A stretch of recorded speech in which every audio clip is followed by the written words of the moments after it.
Halo, senang bertemu dengan kalian lagi. Selamat datang di Sigma Story. Pada episode hari ini, saya akan membawakan sebuah kasus yang berawal dari hubungan yang salah, di mana korban harus membayar dengan nyawanya sendiri. Dia adalah seorang wanita muda yang memiliki kehidupan yang bahagia, suami yang sangat mencintai dirinya, dan seorang anak laki-laki yang lucu. Namun, keinginan untuk mencari kepuasan seksual di luar hubungan pernikahan mengakhiri kehidupannya dengan tragis. Mari kita dengarkan cerita ini. Pada tanggal 9 Oktober 1992, sekitar pukul 2 sore, dua pekerja dari stasiun pengelolaan limbah kota Beijing datang ke asrama penginapan Departemen Irigasi di selatan Lianhuaji untuk membersihkan septic tank. Ketika salah satu pekerja sedang mencoba memasukkan pipa isap ke dalam tangki septik di sisi utara gedung nomor 2 untuk mengukur kedalaman air, dia segera merasakan ada sesuatu yang berbeda. Pipa isap ini tidak bisa menembus kedalamannya. Pekerja kebersihan telah beberapa kali mencoba mengubah arah pipa di dalam sumur, tetapi mereka masih merasakan ada sesuatu yang menghalangi. Pada saat itu, dia dan rekannya telah berusaha mengeluarkan objek tersebut yang tampaknya seperti tas kantong hitam. Dan ketika mereka mencoba membukanya, semua orang yang ada di sana berteriak ketakutan dan segera menjauh setelah melihat isi di dalamnya, yang ternyata terdapat bagian tubuh manusia. Setelah beberapa saat, mereka segera menghubungi polisi. Kemudian, penyidik dari penyelidikan kejahatan dari kantor kepolisian kota dan personel terkait seperti ahli forensik, fotografer, dan petugas jejak dengan cepat tiba di tempat kejadian. Dalam beberapa langkah, mereka mulai melakukan penyelidikan di tempat kejadian dengan suasana sangat tegang. Selama proses penyelidikan, mereka menemukan tas hitam berukuran sekitar panjang 40 cm dan lebar 30 cm, yang di dalamnya terdapat 3 kantong plastik. 2 di antaranya berisi paha dan 1 berisi tulang kaki manusia.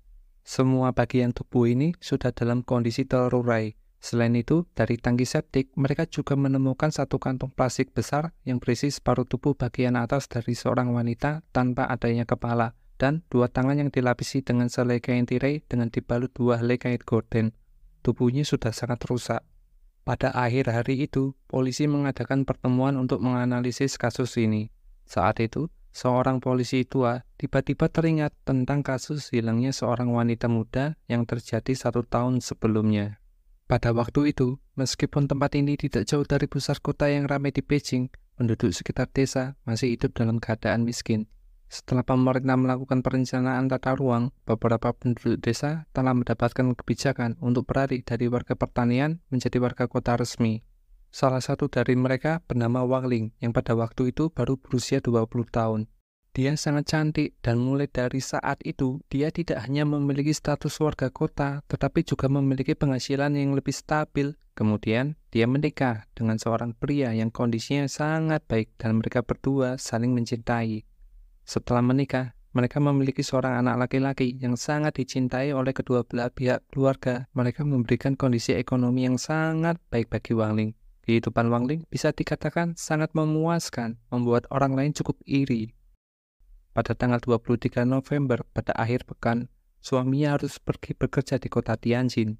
Setelah Wang Ling dan anaknya selesai makan malam, mereka naik taksi yang dikendarai oleh seorang teman suaminya ke stasiun kereta api untuk mengantar suaminya pergi ke Tianjin. Setelah suaminya pergi, Wang Ling dan anaknya kembali ke rumah mertuanya dengan taksi teman ini. Tapi ketika mereka tiba di rumah suaminya, Wang Ling meninggalkan anaknya dengan mertuanya. Dia memberitahu keluarganya bahwa temannya sedang menunggu di dalam mobil dan dia akan mampir ke toko untuk berbelanja sebentar. Beberapa saat kemudian, Wang Ling kembali dengan membeli beberapa mainan yang disukai oleh anaknya, dan tak lama mereka makan malam bersama dengan bahagia. Setelah itu, Wang Ling mengatakan bahwa dia ingin pergi keluar untuk bermain poker. Ketika berbicara tentang Wang Ling, dia tidak hanya cantik tetapi juga memiliki banyak teman dan sangat pandai dalam bermain poker. Anggota keluarga juga tahu bahwa Wang Ling suka bermain poker, jadi mereka tidak mencoba untuk menghentikannya. Tetapi pada hari itu setelah Wang Ling pergi, dia tidak pernah kembali lagi. Pada hari berikutnya, setelah suaminya kembali ke rumah, dia tidak melihat istrinya dan hanya ada anak dan ibunya yang berada di rumah. Dia mencoba menelepon Wang Ling, tetapi saat itu ia tidak bisa menghubunginya. Kemudian, dia segera menelepon Ibu Wangling dan bertanya apakah Wangling ada di sana. Ibu Wangling menjawab bahwa Wangling tidak ada di sana, hanya ada keponakan laki-laki yang bersamanya. Ibunya mengatakan bahwa Wangling pergi bermain kartu semalam dan menyatakan akan segera kembali setelah bermain. Tetapi sampai sekarang, Wangling juga belum kembali. Setelah mendengar itu, suaminya merasa sangat khawatir dan menelepon kemana-mana untuk menanyakan kepada keluarga dan teman-teman Wangling apakah mereka melihat istrinya atau tidak. Tetapi semua orang mengatakan bahwa mereka tidak bertemu dengan Wangling. Ini membuat seluruh keluarga khawatir dan suaminya merasa sangat gelisah. Setelah 3 hari pencarian aktif, mereka mencari tempat-tempat yang biasa dikunjungi oleh Wangling dan menanyai semua orang yang dikenalnya. Tetapi pada akhirnya mereka tidak menemukan jejaknya. Pada akhirnya, karena tidak ada lagi yang bisa dilakukan, Ibu Wangling pergi ke kantor polisi untuk melaporkan kasus hilangnya putrinya. Setelah menerima laporan tersebut, polisi segera membuka penyelidikan tentang kasus hilangnya Wangling.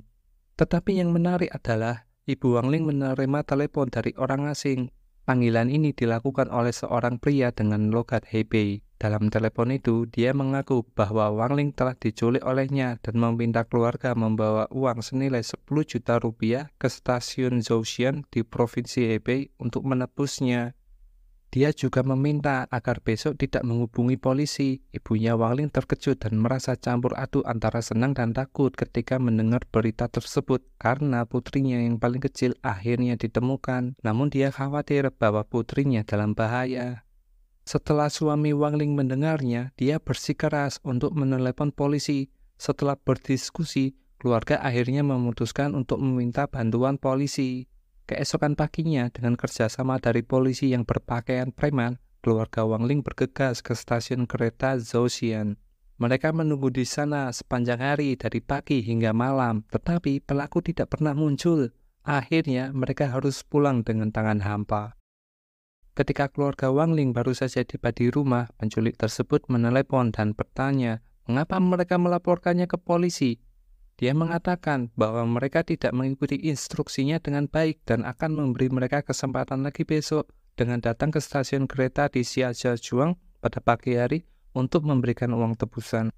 Ketika keluarga Wangling pergi ke stasiun kereta Shijiazhuang, mereka menunggu lagi selama 1 hari, yang pada akhirnya berakhir dengan sia-sia dan melelahkan. Karena pada hari itu, orang asing di telepon tetap tidak pernah muncul. Meskipun kali ini tidak ada pengawasan dari polisi, orang asing di sisi lain tetap menelepon mereka berkali-kali untuk meminta mereka pergi menuju ke rumah sakit di Shijiazhuang dan tempat lain. Orang ini terus mengubah lokasi secara terus-menerus membuat kerabat Wangling merasa lelah dan semakin khawatir akan nyawa putrinya. Setiap kali mereka berharap, mereka selalu kecewa karena penculik tidak pernah muncul dan uang tebusan tidak pernah diserahkan.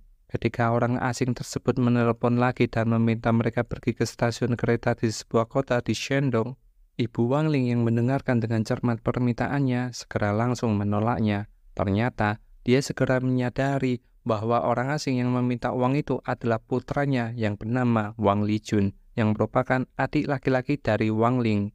Wang Lijun memiliki hubungan yang buruk dengan saudara perempuannya. Kali ini ketika saudara perempuannya menghilang, dia tidak hanya berpikir untuk membantu menemukannya, tetapi dia malah memanfaatkan untuk menghasilkan banyak uang. Dia menemukan peta dan meniru logat Hebei, lalu menelepon keluarganya untuk berpura-pura menjadi penculik yang telah menculik saudaranya. Namun pada akhirnya, aksinya tetap dikenali oleh ibunya dan ia gagal mendapatkan uang dan malah dipukuli habis-habisan oleh keluarganya. Suami Wangling juga hampir ikut memukulinya jika keluarga tidak segera menghentikannya. Polisi yang awalnya mengira ini adalah petunjuk juga merasa heran dengan hubungan keluarga ini. Kemudian kasus Wangling tertunda selama hampir 1 tahun dikarenakan tidak adanya petunjuk yang mengarah kepada pelaku. Menemukan petunjuk terkait kasus dalam lingkungan yang begitu padat seperti mencari jarum di tumpukan jerami, terutama ketika kasus ini telah terjadi selama lebih dari setahun dan hampir tidak ada petunjuk sama sekali. Polisi telah melakukan survei dari rumah ke rumah dan mengunjungi setiap rumah di area tersebut. Tentu saja hasilnya tidak signifikan. Pada saat akhir penyelidikan dalam sebuah pertemuan analisis, seorang detektif menyebutkan ketika dia menyelidiki kasus hilangnya Wangling saat dia melewati gedung nomor 2 di kompleks perumahan, dia melihat tirai berwarna biru tergantung di jendela kamar nomor 104. Ketika dia mendekat dan melihat dengan seksama, dia menemukan bahwa tirai itu persis dengan yang digunakan untuk membungkus jenazah di tempat kejadian. Tirai ini dikaitkan dengan mayat yang ditemukan di saluran pembuangan, baik dalam pola dan warna. Apakah ini kebetulan atau tidak, saat itu belum diketahui. Mereka segera melakukan penyelidikan dan mencari tahu siapa pemilik kamar 104 ini. Setelah mereka mendapatkan informasi, pemilik apartemen 104 ini bernama Zhou Zhengang. Rumah ini adalah sebuah apartemen dengan satu kamar tidur yang diberikan kepada karyawan untuk kenyamanan pekerjaannya. Tim penyelidik kemudian melakukan penyelidikan terhadap Zhou Zhengang. Melalui penyelidikan, mereka mengetahui bahwa Zhou Zhengang dan Wang Ling pernah bekerja di unit yang sama dan memiliki hubungan di luar pekerjaan meskipun keduanya sudah menikah hingga tahun 1985. Ketika suami Wang Ling mengetahui hubungan tidak biasa di antara keduanya, ia mulai mengatur untuk memindahkan Wang Ling ke unit kerja baru guna mengakhiri hubungan mereka. Polisi juga mengetahui bahwa istri Zhou Zhengang tinggal di distrik Xinjiang dan sebelumnya kamar ini biasanya hanya ditempati oleh dirinya sendiri. Ibunya Wang Ling juga mengatakan bahwa setelah Wang Ling menghilang, dia pergi ke kamar 104 dan bertanya tentang Wang Ling. Namun saat itu Zhou Zhengang menjadi gelisah dan menutup pintu tanpa mau berbicara dengan ibu Wang Ling. Polisi menilai bahwa Zhou Zhengang memiliki kecurigaan serius dan memutuskan untuk segera memverifikasi informasi mereka. Mereka mencoba menghubungi kamar 104, tetapi tidak ada yang menjawab. Jadi mereka meninggalkan pesan berupa nomor telepon agar dia dengan segera menghubungi. Ketika Zhou Zhengang menelepon kembali, ia mengetahui bahwa polisi meminta dia datang ke kantor polisi untuk menjelaskan beberapa informasi. Tetapi Zhou Zhengang pada akhirnya tidak muncul. Polisi pergi ke kamar 104, tetapi mereka tidak menemukan dia di sana. Mereka kemudian pergi ke rumah istri Zhou Zhengang di distrik Xinjiang, tetapi mereka juga tidak menemukannya di sana. Sementara itu, istri Zhou Zhengang mengatakan bahwa dia telah pergi ke kantor polisi, tetapi hal ini tidak benar karena sebenarnya dia belum pernah ke kantor polisi. Dari detail ini, polisi menyimpulkan bahwa Zhou Zhengang adalah tersangka utama. Polisi dengan cepat menemukan bukti terkait dengan Zhou Zhengang. Berdasarkan informasi yang ada, Zhou Zhengang berusia 42 tahun dan merupakan wakil kepala Departemen Teknik Perusahaan Perbaikan Bangunan yang terkait dengan Kementerian Sumber Daya Air dan Energi. Dia bertanggung jawab atas manajemen pemeliharaan asrama unitnya dari tahun 1979 hingga 1980. Pada saat ini, Zhou Zhengang sudah menikah dan memiliki anak. Dia dan unitnya pergi ke desa tempat Wang Ling tinggal untuk melaksanakan pembebasan tanah. Selama waktu itu, dia mengenal Wang Ling pada bulan Februari 1980. Wang Ling kemudian dipekerjakan oleh unit Zhou Zhengang sebagai pekerja selama waktu itu. Zhou Zhengang sering mengunjungi rumah Wang Ling dan keduanya memiliki hubungan yang tidak biasa. Namun ketika polisi menyelidiki dokumen terkait dengan Zhou Zhengang, mereka mendapat laporan bahwa Zhou Zhengang telah pergi ke Beijing menuju Shenzhen untuk rapat pertemuan di Taipei selama 10 hari. Selama periode ini, hasil laporan otopsi keluar. Hasil identifikasi menunjukkan bahwa waktu kematian korban secara dasar mirip dengan waktu Wang Ling menghilang. Golongan darah korban adalah golongan darah O yang cocok dengan golongan darah milik Wang Ling. Cincin pernikahan yang ada di jari mayat juga memiliki kesamaan dengan jenis cincin pernikahan yang masih dipakai oleh suami Wang Ling. Kemudian, keluarga korban mengkonfirmasi bahwa orang yang meninggal adalah Wang Ling. Di sisi lain, polisi segera mengawasi hotel tempat Zhou Zhengang menginap di Shenzhen. Setelah pertemuan, Zhou Zhengang kembali ke Beijing dengan pesawat tanpa adanya kejadian yang mencurigakan selama perjalanan tersebut. Ketika tiba di bandara Beijing, dia ditangkap oleh petugas polisi yang pergi bersamanya dalam penerbangan. Dia langsung ditahan di kantor polisi. Sementara itu, penyidik segera pergi ke kamar 104 di mana Zhou Zhengang tinggal. Polisi melakukan pencarian dan menemukan sebuah tas besar yang diletakkan di bawah wastafel cuci piring. Dan di dalam tas besar tersebut terdapat kepala dan lengan korban perempuan yang dibungkus dengan kantong plastik putih yang dilapisi beberapa lapis produk penghilang bau. Mereka juga menemukan pakaian musim dingin, pakaian dalam wanita, celana rajut, dan ikat pinggang. Barang-barang ini dikonfirmasi oleh keluarga Wang Ling sebagai milik Wang Ling. Menghadapi bukti yang jelas, Zhou Zhengang hanya bisa menundukkan kepala dan mengakui bahwa ia telah membunuh Wang Ling. Zhao Zhengang juga menjelaskan bahwa ia telah memotong tubuh Wang Ling menjadi 8 bagian dan membuang sebagian besar jasad korban ke dalam lubang tangki septik. Jika dia mengakui seluruh tindakan kejahatan ini, mengapa Zhao Zhengang melakukan tindakan yang begitu mengerikan seperti itu? Apa yang terjadi di antara dua orang dalam hubungan rahasia ini yang menyebabkan Zhao Zhengang harus mengambil nyawa Wang Ling? Fakta kemudian segera terungkap melalui pengakuan Zhao Zhengang bahwa sejak mereka bertemu pada tahun 1980, Zhao Zhengang dan Wang Ling telah menjalani hubungan gelap yang panas tanpa diketahui oleh siapapun. Meskipun suami Wang Ling telah mengatur pekerjaan lain untuknya agar menjauh dari Zhao Zhengang karena mengetahui hubungan gelap di antara keduanya, tetapi semua itu sia-sia karena tidak membutuhkan waktu lama bagi keduanya untuk bersatu kembali dan mempertahankan hubungan rahasia ini. Pada akhirnya, semua tidak bertahan lama hingga pada tanggal 23 Oktober 1991, yaitu di hari ketika suami Wang Ling pergi bekerja ke Tianjin. Seperti yang telah disebutkan sebelumnya, Wang Ling menelepon Zhao Zhengang saat suaminya baru saja pergi dari stasiun kereta. Setelah mengantar suaminya, Wang Ling mengirim anaknya ke ibu mertuanya dan naik mobil teman suaminya ke tempat pertemuan mereka.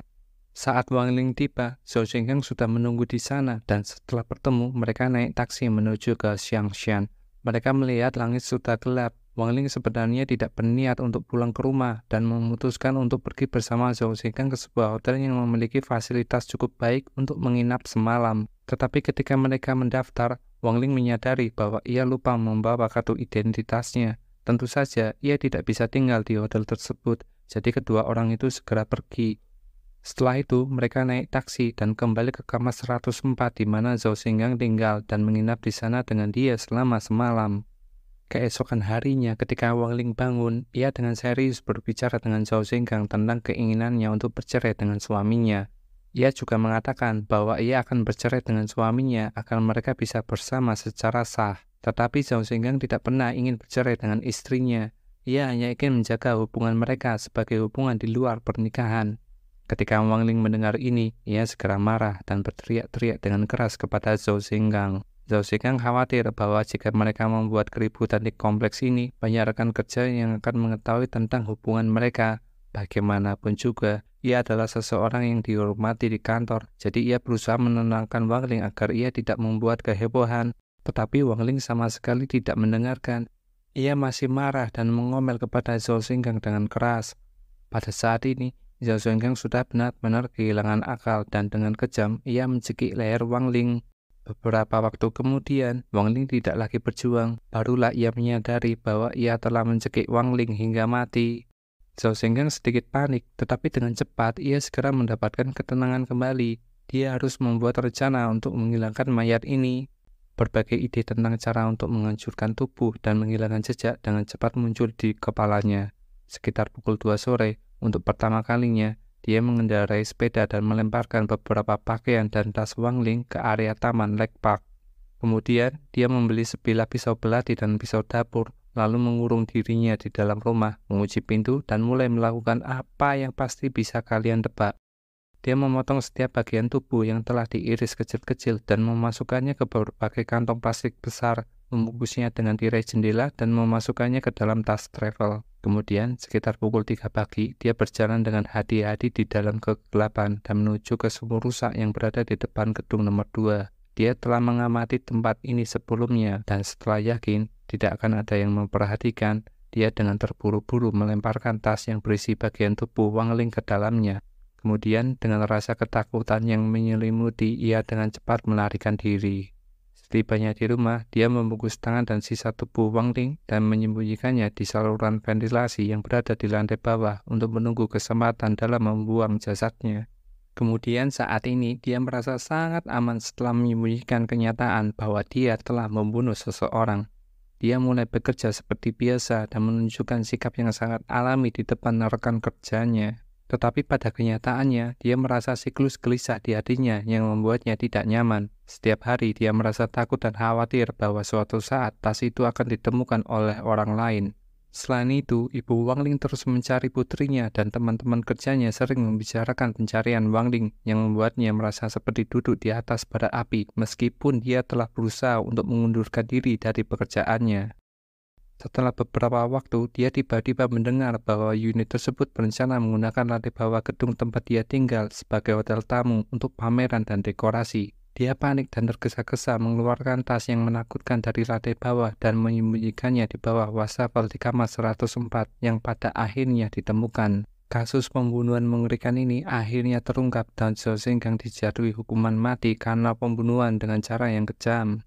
Ya teman-teman, kasus ini telah selesai dan pelaku kejahatan telah membayar harga dengan hukuman yang keras. Tetapi mari kita lihat kembali detail kasus ini sedikit.